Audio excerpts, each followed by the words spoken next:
I'm an emotional person. I cry at movies and get depressed when I hear about the problems our friends are facing. When this situation first arose, I was in denial.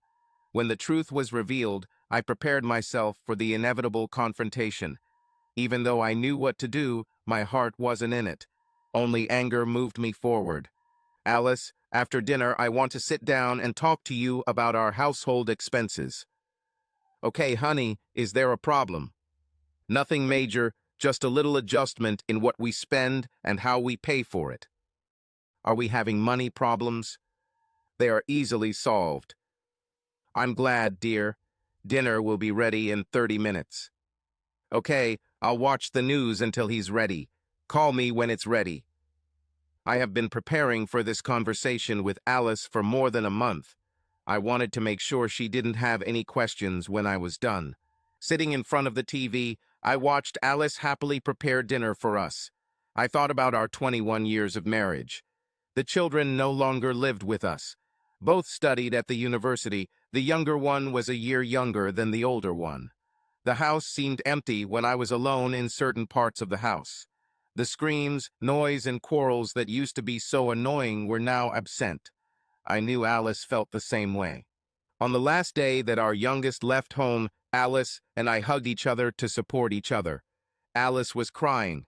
I tried to console her, but in my heart, I also cried with her. While Alice expressed her emotions easily, I found it difficult. My heart seemed to explode with sadness before the tears began to flow. I found no comfort in tears and almost envied Alice that she had a way to express her emotions. When our children reached school age, Alice worked part-time so she could be home when the children returned from school. As the children got older, Alice worked more hours every day. By the time our youngest started high school, Alice was working full-time with no overtime. Alice and I insisted that our children do well in school. This meant that they had to study and get good grades. Any grade below a B reduced their free time or playtime. Both children did well in high school and returned home with homework completed every day. We wondered how they managed it, but their grades were good and their teachers had nothing but positive things to say about them. Looks like Alice is almost ready. No, she always has some last thing to do. We got married when we were both 20 years old. I was happy with our relationship at that time. We have been exclusively together for almost a year and have been living together for the last 6 months. Alice then began to hint at marriage as a way to take responsibility and care for each other. From my perspective, I found someone I was comfortable with and thought she would be a great life partner. Alice says she wanted to get married because she was afraid of losing me. Notice that I didn't talk about love. Many of our friends talked about love, but I never understood this feeling. I was infatuated with Alice. I craved her most of the time. When she wasn't around, I felt empty. I enjoyed supporting her as much as I appreciated her supporting me. We talked about everything and rarely argued. Our morals and expectations from each other coincided. But did all these feelings mean that I loved her? Accepting that all these feelings together define love, I began to tell her that I loved her. Our parents were not happy that we wanted to get married so early. Their arguments were valid and made sense. Despite all the pressure, we insisted on our desire to get married. When we could not be persuaded to postpone the wedding, the parents on both sides agreed, subject to a number of conditions. One of the conditions was the use of contraception. It is logical that pregnancy will negatively affect our future. We were not yet married when our 4 parents had a serious conversation with us about what to do and what not to do to avoid pregnancy. Discussing such intimate details with my parents was humiliating. I always thought it was a girl's problem, but I quickly realized that it was my problem too. The frightening fact was that the pregnancy would also affect our parents. To live, be married, and study, we will need their support. For the first 2 years of university, we lived in the basement of my parents' house, and for the last 2 years before graduation, we lived in the attic of Alice's parents' house. Sex was exploratory at first. I was her first. I've had some experience. But sex with the woman you care about was different. I didn't want to hurt her. I didn't want her first time to be a bad experience. She seems ready to call me. Yes, dinner is ready. I came into the kitchen to help carry the food to the dining table. We had a habit of having all the food on the table before we started eating. Alice and I agreed that it wasn't fun to have to get up every time to get the next dish or clear the dishes from the table. This was the case when the children still lived with us. Alice wanted to spend as much time at the table as I did, and I always helped her clean up after eating. Cooking was her specialty. Although I knew how to cook, I wasn't as talented as she was. Alice believed that the environment and furnishings of a home made it warm or cold. The same applied to the food or presentation of our dishes. Everything had to be perfect. Since I wasn't picky about these things, she made all the decisions. After Alice and I carried the food to the table, we sat down and looked at each other. One of our habits was to take a minute to look at what we had. If not say a prayer, then at least take the moment and appreciate all that we have. A little wine, or in my case, half a glass of beer, and we were ready to compliment the food and then try what looked appetizing. Almost everything looked delicious. Alice was an excellent cook and often told me that she loved seeing me eat what she cooked. It was also an excuse for her not to eat too much. Like most women, she was constantly on a diet. Halfway through dinner, I looked at her and said, "You're beautiful. I don't know what I'd do without you." "Thank you, dear. Why is this happening all of a sudden?" "Sometimes I feel like I'm losing you. I know we have our own private activities, but sometimes I feel like yours are pulling you away from me." "I would never leave you," she said. "We're married for life. I can't imagine life without you." "Do you really mean that?" I asked. She looked a little nervous, but replied, "Why would you think otherwise?" "Like I said, I feel like there's a growing distance between us, and that makes me sad." "Maybe you're reacting to empty nest syndrome, honey." "Yes, maybe. Don't you feel the same?" "No, honey. I have everything I need, and I'm happy with it." "Okay, then maybe it's all in my head." We continued to eat and talk about news and updates on friends and family. When we finished dinner, I turned on the stereo to the good old radio station. "This reminds me of the past," I said. "You're feeling nostalgic today," she said. "Is there any special reason?" "Yes, in a way. That's what I want to talk to you about later." "Okay, honey, can you give me a hint about what you want to talk about? Instead of you speculating or coming to the wrong conclusions, I'd rather we sit down and talk in an organized way, okay?" "Okay," she said, looking at me questioningly. We continued cleaning while listening to background music. When everything was tidied up and in its place, Alice asked, "Shall we talk over a glass of wine or coffee?" "I think coffee would be better." "Give me 15 minutes to make the coffee. Where do you want to sit?" "Let's sit on the kitchen table." I went to get my documents while Alice was making coffee. When I returned to the kitchen, Alice was sitting at the table with 2 cups of coffee. I had a hard time developing my pre-divorce financial plan for Alice and myself. The legal advice was to try to work things out so we could stay together. Otherwise, the divorce will be very expensive for me. Informal advice from several sources was, stay married, but control the money. As long as we are married and the courts do not interfere, I can unilaterally decide where the money I earn goes. Being forced to separate finances was a good precursor to divorce. I could always claim that we were already financially separated. Sitting at the table, I pulled out the first sheet of paper. "That's our living expenses," I said. "Please look at them and tell me if I missed anything." "Okay," she said, and carefully studied the list I had prepared. "Everything seems right," she said. "Now what?" This second sheet shows all the expenses from the first list by user. In other words, it shows who uses what. The first column is our total expenses. The second column is my personal expenses, and the third column is your personal expenses. Please look at it and tell me if you don't agree with something. She studied it for a while, then agreed that the list was mostly correct. This third sheet is our income. Obviously, I make more than you, and it's fair that I pay more into our joint bills.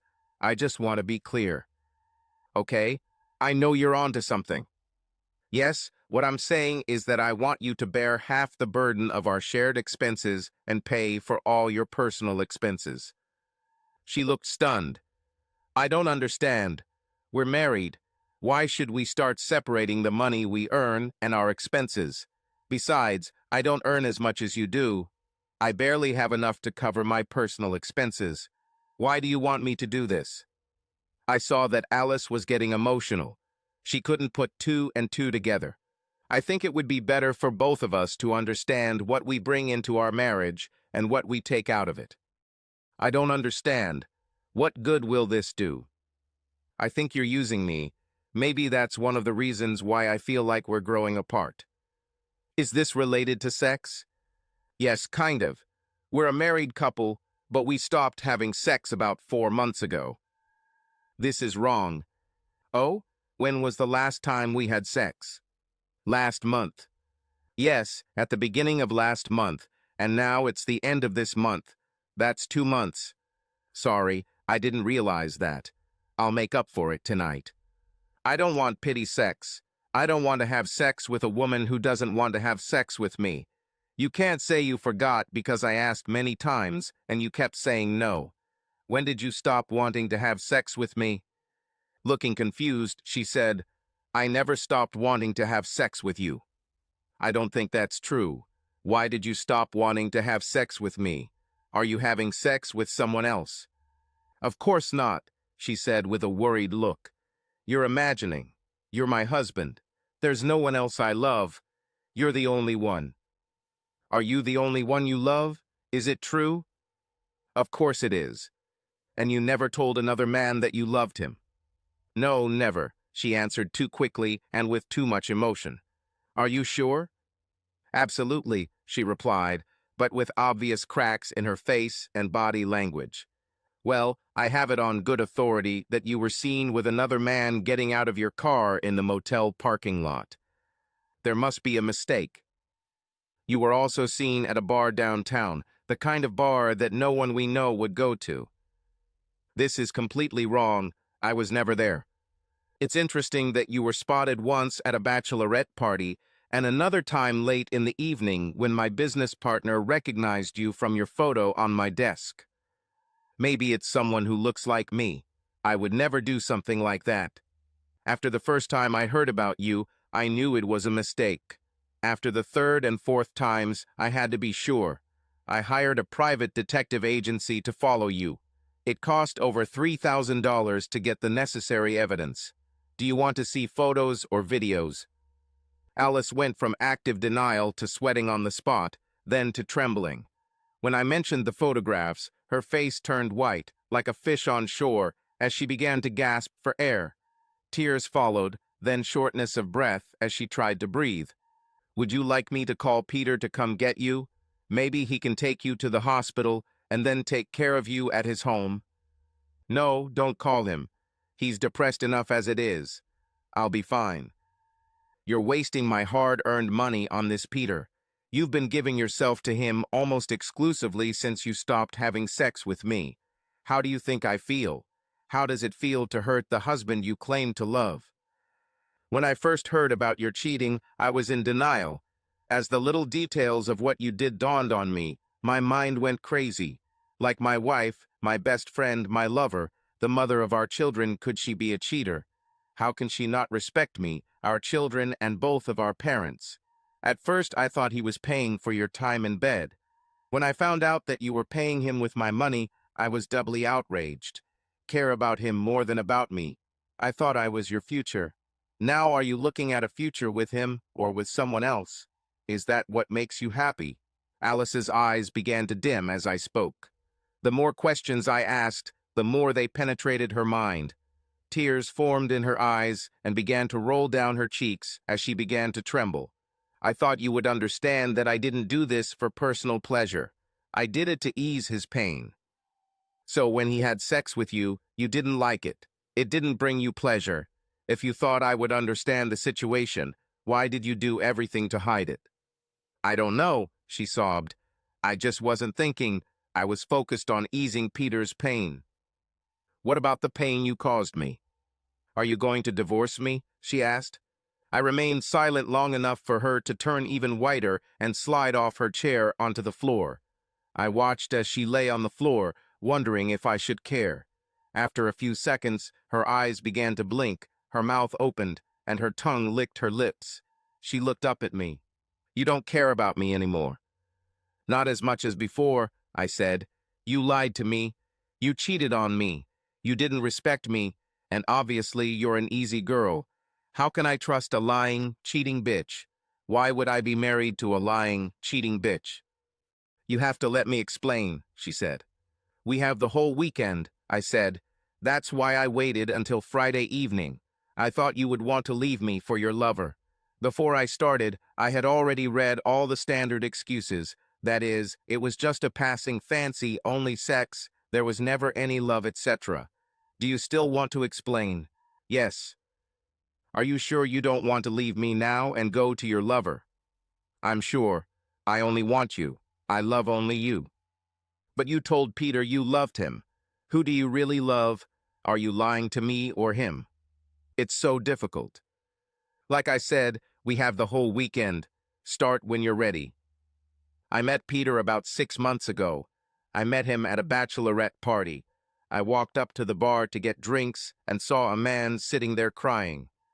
"This man was Peter?" "Yes." "Continue." "Anyway, when a few other girls went to the bar, they came back with the same story of a man sitting and crying at the bar. When the fourth girl in our group went to get drinks, she came back with this man crying. We were all sympathetic and wanted to hear his story. Sitting at our table, he began to tell his sad story. It was heartbreaking by the end of his story. Just give me the gist of his story." Long story short, his wife died. This was after his 3 children died one after the other, each from different causes. His finances fell into disarray shortly after he was fired because he was depressed because he wasn't doing his job, where he worked for more than 15 years. Sounds like a scam, maybe a panty hunter. We thought so too. His story was too sad to be true. When he showed us photos of himself and his family, we also saw his address and ID. Over the next 2 weeks, each of us checked his story. It turned out to be true, and we wanted to help him somehow. I was chosen as a messenger. I called him and asked if I could come to his house. I went to the address he gave. It was a clean apartment building, but not in the best area. He answered the door in a robe and let me in. It seemed like he was still crying since the last time I saw him. I asked if he had tea and offered to make it for us. I prepared 2 cups and sat on the chair opposite the sofa where he was sitting, sobbing. I sympathized with this poor man, so I sat down next to him on the sofa and hugged him. I held him while he held me. Gradually his crying stopped and turned into grateful kisses. At some point I began to return his kisses. His tears wet my blouse. When I pulled away, he looked at me and said something like "I'm beautiful." I wanted to show him that he's not alone, so I kissed him again. I missed and kissed him on the lips instead of the cheek. One thing led to another, and before I knew what I was doing, I wanted to show him that he was not alone. Little by little, he took off my clothes while I undressed him. With only one thought in my head to show him that he was not alone, we got to the bedroom. It smelled, but I was on a mission to show him that he was not alone. Once in bed, I let him have me. I wasn't going to let him go that far. It should have been just a hug. Before I knew it, he was making love to me. For hours, I was his. When I finally left his apartment, I couldn't believe what I had done. I had no explanation for what happened. He's about 10 years older than us, but he had this energy that completely dominated me. That was the first time. I was glad to leave him. I needed my mind back. I felt incredibly guilty. Since then, I have tried to avoid sex with you. I was afraid of comparisons between you. I was afraid that no matter what he did to me will make me his if I compare you too. We had sex several times since I was with him for the first time. I felt so guilty and tense every time that I couldn't give myself completely to you, so avoided you. Even now, I can't say exactly what my attitude towards him means. I want to be with him, but not because I love him or even strongly sympathize with him, but because I can ease his pain. There is something in this for me that's value. What about my pain? I asked. You are so strong that I come to you when I have pain or a problem. I don't feel strong enough to take away your pain. I don't feel like you need me to take away your pain. I feel like he needs me. Well, let me make my feelings clear. I'm hurt. Real pain that I've never felt before. You gave me this pain. I feel like I've lost my best friend, my trusted lover, my wife, and the marriage that was meant to last until our old age. My heart is bleeding and my mind is always somewhere else. Maybe I'll end up like Peter and lose my job because my mind is lost because of the pain you caused me. And now, I'm not sure that you can free me from the pain you gave me.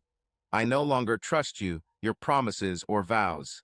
Staying with you only means more pain for me, since now I know that you will lie to me and no longer belong only to me. To me. I'm so sorry, my husband. You're the only one I really love. I don't know what to do.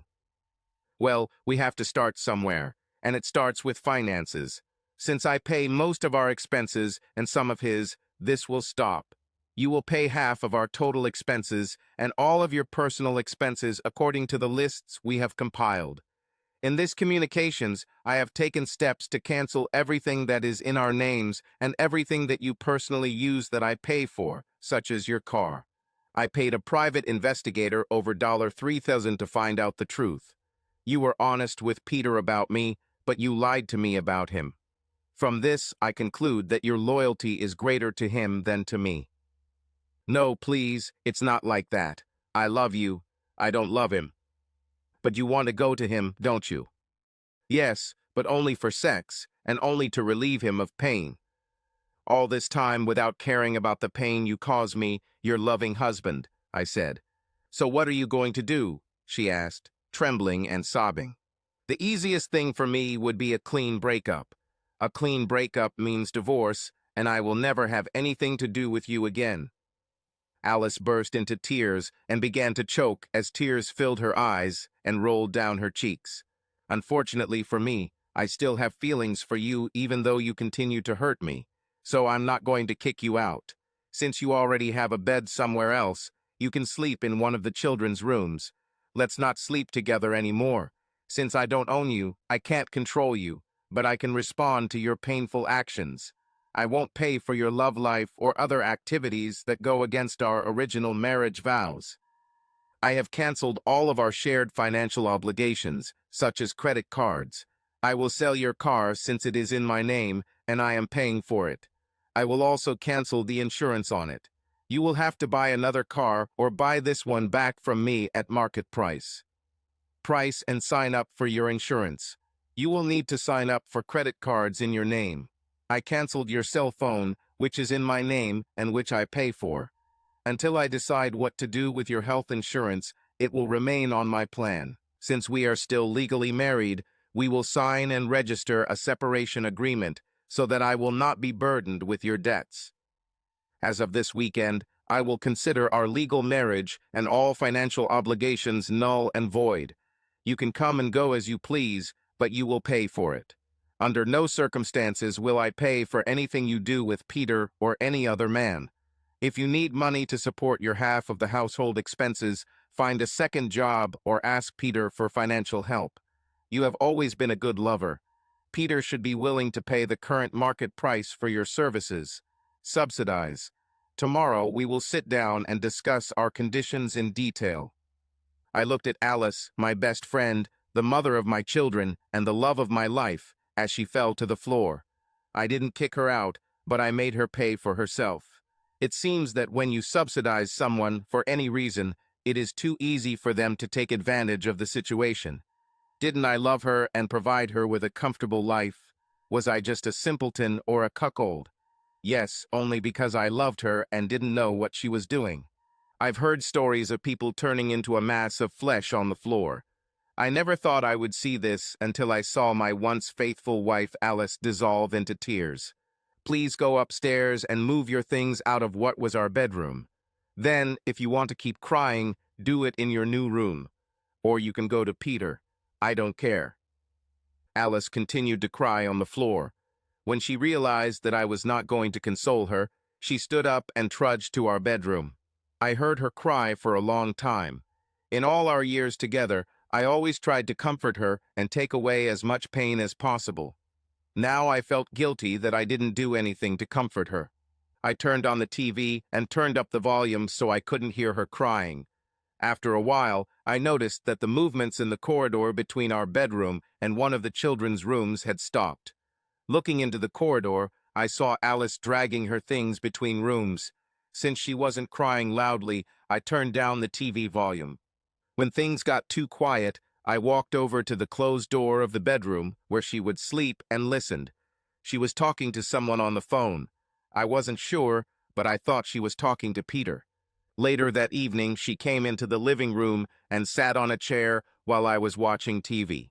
"I'm so sorry I hurt you." "Is it true?" "Yes." "So are you going to stop hurting me?" "I can't just leave Peter." "It seems like you'll have to choose who's more important to you." "You're both important." "So after all our years together, my value to you is equal to that other man you recently started sleeping with?" Alice lowered her eyes and said, "I suppose so." "How are you going to explain this to our children and parents?" "I don't know." "You're ruining our marriage. We'll never grow old together. We'll never be a family again. Moreover, we won't share our grandchildren. You're killing our future, and you're okay with that? Could you forgive me? I don't share my wife with anyone, man or woman. If I'm not enough for you and you need someone else outside of our marriage, we have no future. Keep in mind that I'm not going to sugarcoat our situation in front of the kids or your parents. You will have to stand your ground and explain it yourself.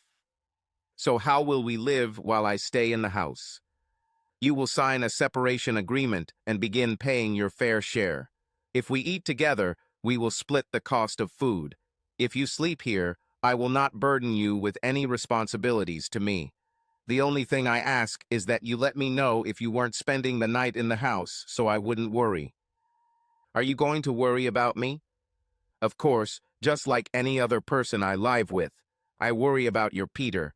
Any man with moral principles would not have sex with a married woman. That speaks volumes about his character. Knowing this, I worry about you while I'm with him. Are you sure he's the only one you're sleeping with? What about sexually transmitted diseases? Are you sure you're both healthy? I'm worried, but I can't control you. At least when he will end up with you, what will happen to you? I won't be there to help you. So now, nothing really changes. You can come and go as before. We don't sleep together anymore, so I'll take care of myself. You take care of yourself. Once financial obligations arise, you'll have to find the money for your share. You will have to buy another car if you don't want to buy this one back at the market price. One thing you should start doing immediately is taking care of your health and finances. I will no longer support you or what you do. You are alone if Peter will not help.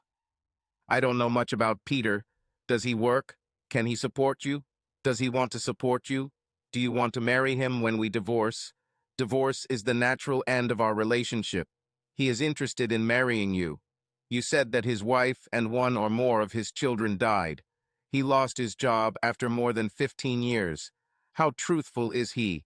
We already know that he has no moral principles if he has sex with a married woman. Checked him. Did you hire a detective to check his statements?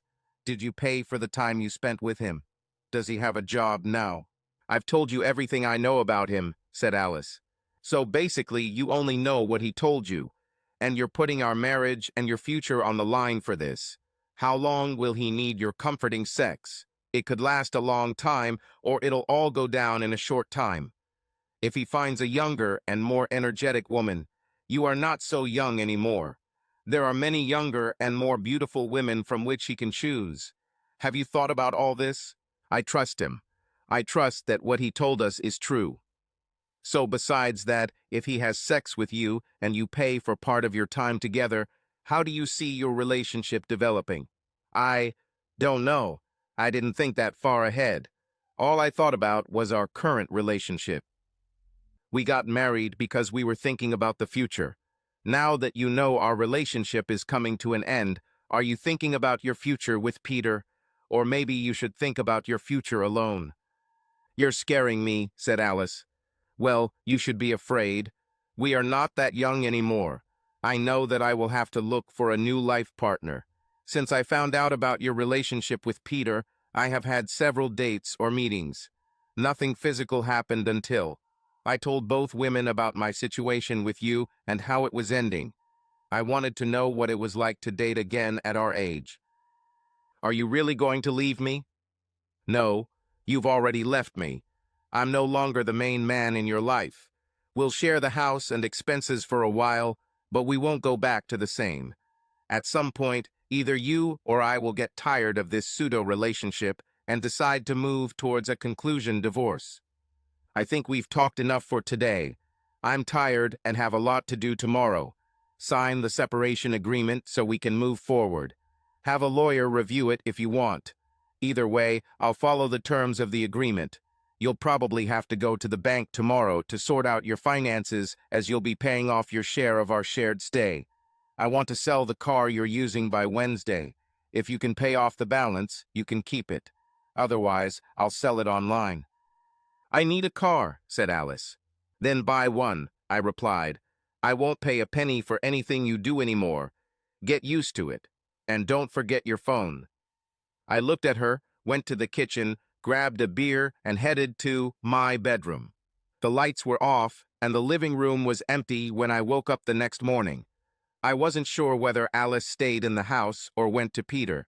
Either way, I had a lot to do to fulfill the terms of the separation agreement.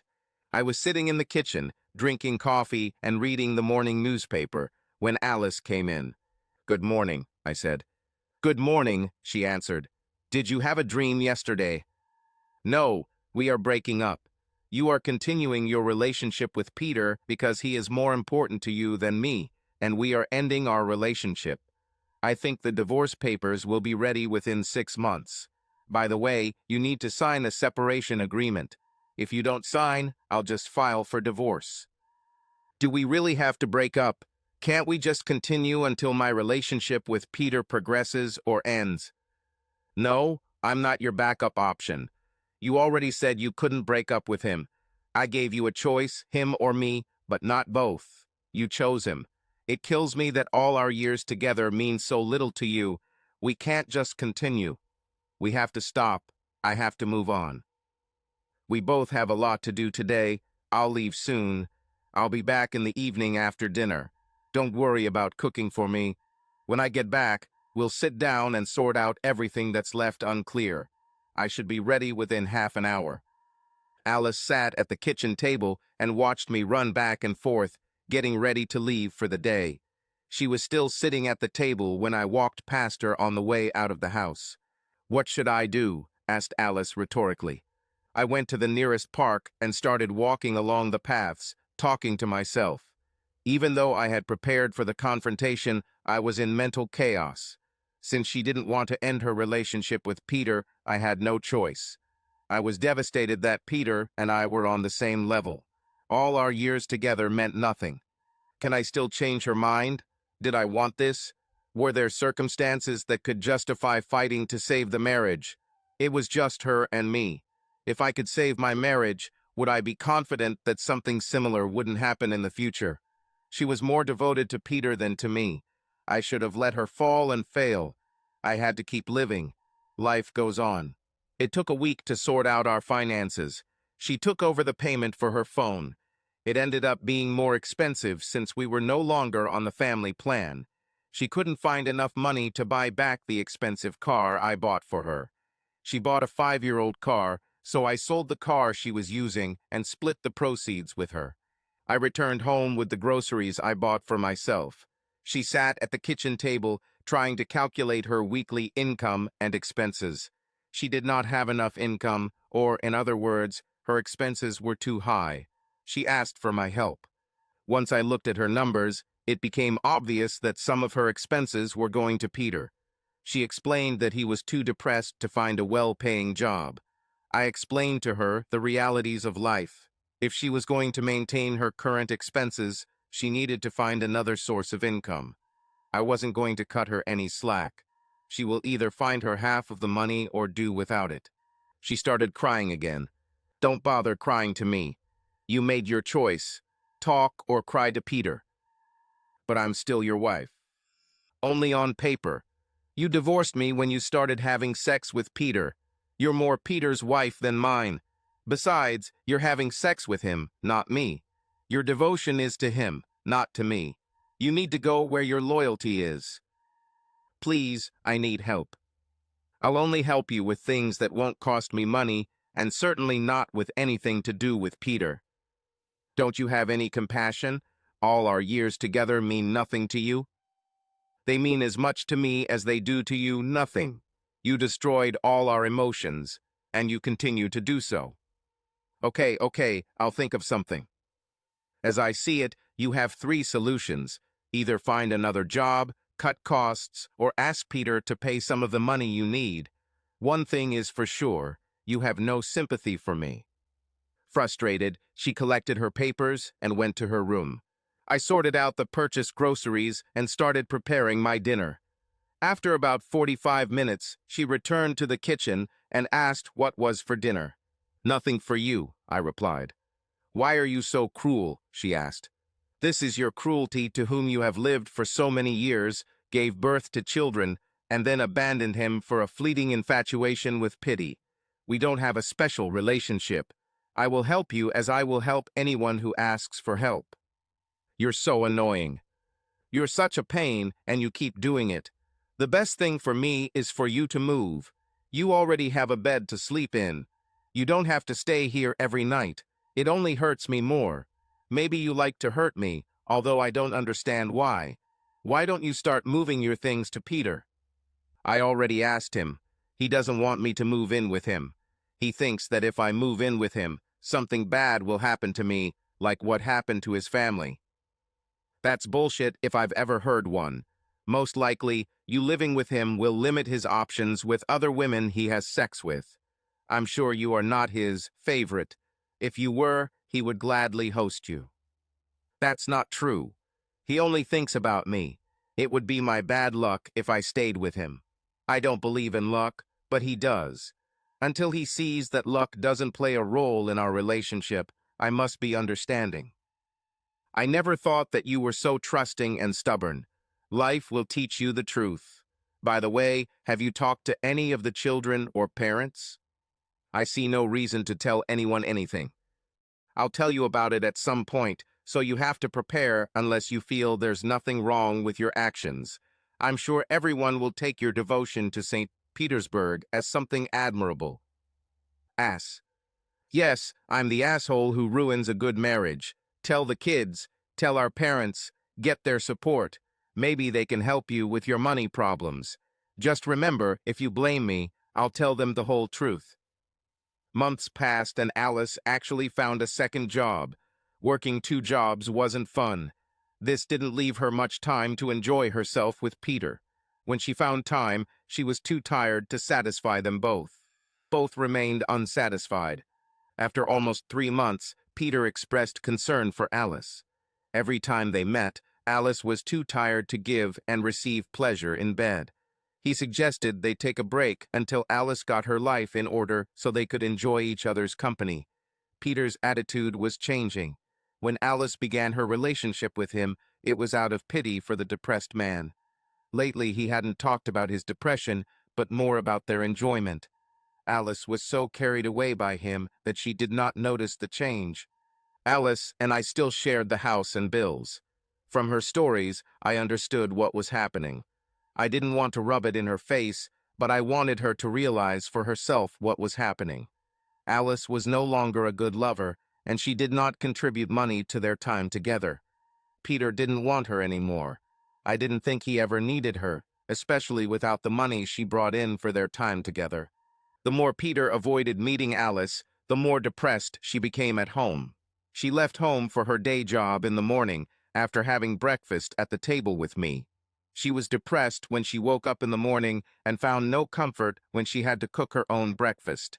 The only thing we shared was expenses and maybe a little conversation when we were both at the table at the same time. At breakfast, we talked as if our relationship was normal, but they were far from normal. To cover her expenses, she worked a second job until 9 p.m. on weekdays and half a day on Saturdays. When she returned home, it was obvious that there was no joy in her life. She had to pay her half of the expenses, and no one helped her with household chores like laundry, grocery shopping, car maintenance, etc. I think Alice would like to move at some point, but her half of the house expenses was significantly less than renting your own home. Alice was exhausted and depressed. This became even more obvious when she found out that I had started dating other women. She knew I was dating, but it dawned on her when I started getting phone calls.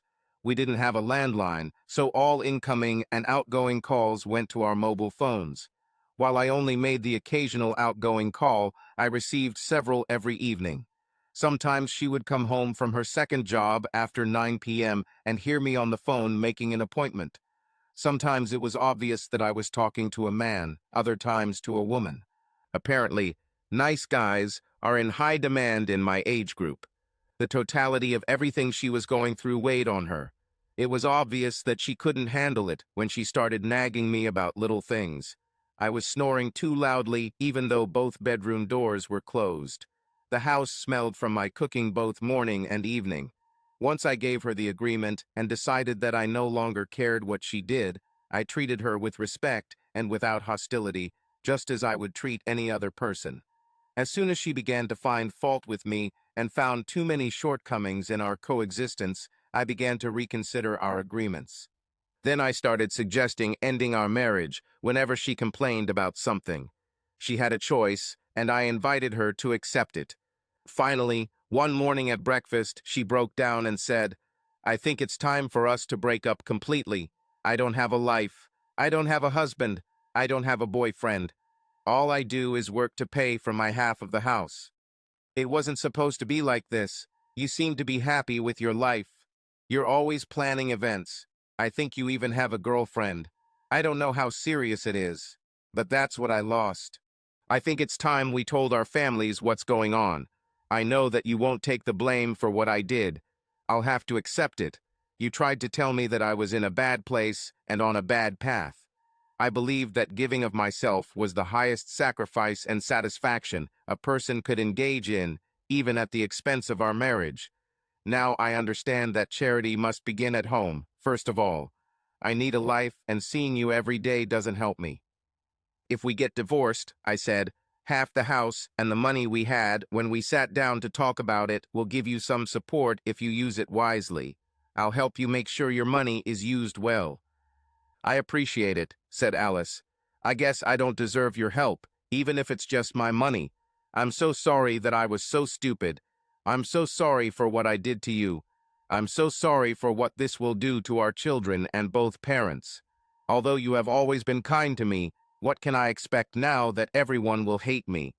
Does this mean that I will lose our children, and perhaps yours, if not my parents? I haven't told anyone anything yet. Since everyone is so busy with their lives, no one should know the details. Unless you tell or try to blame me, I won't say anything." Alice looked at me with a hint of gratitude for what she was about to lose. I helped Alice through the divorce process, as most of our division was already determined. Instead of spending extra money on another lawyer, I tried to be fair in what we agreed upon. "So," I asked, "have you ever seen Peter? Do you think there's a chance for you to get back together?" "No, you were right all along. I'm so sorry that I did it behind your back. It was wrong, and deep down I knew it. He played with me. All he wanted was to sleep with me and take the money I gave him. Once you stopped the flow of money, his enthusiasm for me dropped. When I had to work overtime and then at a second job, sex became scarce. If I didn't have your money to spend on him, and I was too tired to be enthusiastic about sex, why did he need me? I feel sorry for you. Now you have to live in the bed you made. It will be uncomfortable, but it was your choice. Can't you forgive me? I'm sorry, but the pain is too deep. Moreover, I will never be able to trust you. I will not live without trust. You gave yourself to another man behind my back after all our years together. You knew my attitude towards betrayal and deception. It was the same attitude that you yourself espoused, saying that cheating of any kind was unacceptable. Alice looked at me through her tears and said, "But I'm your wife. We have to forgive each other's mistakes. Everyone makes mistakes. Why can't you forgive me for my mistake?" "You didn't make a mistake.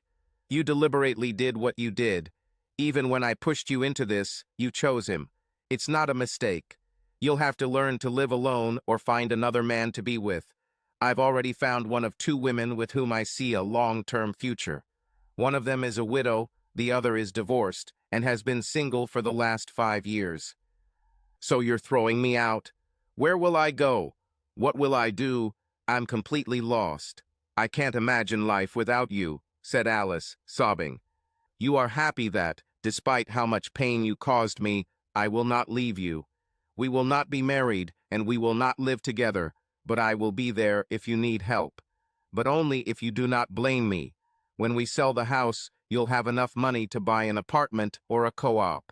You'll earn enough from your day job to cover most of your needs." My last conversation with Alice was heartbreaking.